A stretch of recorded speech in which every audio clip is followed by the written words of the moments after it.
നിൽക്കണ ഒരു മണിക്കൂറായി മനുഷ്യനെ ഭ്രാന്തടിപ്പിക്കാനായിട്ട് വീട്ടിൽ നിന്ന് ട്യൂഷൻ ഉണ്ടെന്ന് പറഞ്ഞിട്ട് ഞാൻ ഇറങ്ങിയത്. ഫുഡ് കഴിക്കാൻ പോവാ. ഞാൻ ട്യൂഷൻ ഫീസ് പറഞ്ഞിട്ട് 1000 എടുത്തിട്ടുണ്ട്, വാങ്ങിട്ട് നടക്ക് പുറകെ നടക്ക്. ഇന്ന് വയറ് നിറച്ച് വെട്ടി വിഴുങ്ങണം. മൊട്ട മിണ്ടാണ്ടെന്നോ.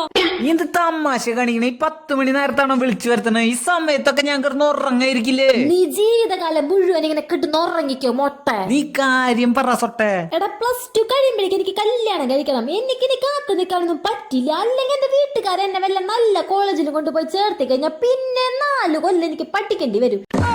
ഡാർക്കാക്കല്ലേ. നിന്നെ കെട്ടിയ ഞാൻ വല്ല പണിക്കും പോണ്ടി വരില്ലേടി? നീ പണിക്കൊന്നും പോണ്ട. നമുക്കൊരു യൂട്യൂബ് ചാനൽ തുടങ്ങിയിട്ട് ഇങ്ങനെ വ്ലോഗൊക്കെ ആയിട്ട് ഇങ്ങനെ പോവാം. ഇപ്പൊ അതാണ് ട്രെൻഡ്. പിന്നെ 1.5 കൊല്ലം നമ്മളായിരിക്കും യൂട്യൂബ് ഭരിക്കാൻ പോണത്. എന്നൊരു കാര്യം പാൽ സർവത്ത് ഓർഡർ ചെയ്യാൻ നിറഞ്ഞീണ്ടി കയറ്റി ഒഴിക്കാൻ പറ. ഇവിടെ പാൽ സർബത്തൊന്നും കിട്ടില്ല. നീ വല്ല കൊള്ളിയും പോട്ടി എടുക്കണു സൊട്ട. എന്നാ സബോള കയറ്റിയിടാൻ പറ. അപ്പൊ ഞാൻ പറഞ്ഞു വന്നത് നമ്മ കല്യാണം കഴിക്കണം. കല്യാണൊക്കെ കഴിക്കാൻ നീ എന്നിട്ട് കൈ കാണിച്ച് നടക്കണ ചെക്കന്മാരെ വീഴ്ത്താനാ? അതാവുമ്പോ ഞാൻ നോന്ന് പറഞ്ഞാൽ വേറെ ആരെങ്കിലും കിട്ടുമല്ലോ. നീ എന്റെ ചരിത്രത്തെ ചോദ്യം ചെയ്യരുത്, മനസ്സിലായ?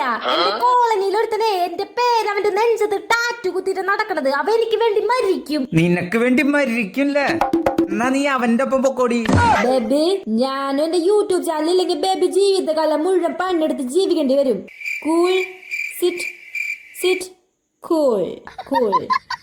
ഒരു കൊള്ളിയും പോട്ടി ഓർഡർ ചെയ്യട്ടെ.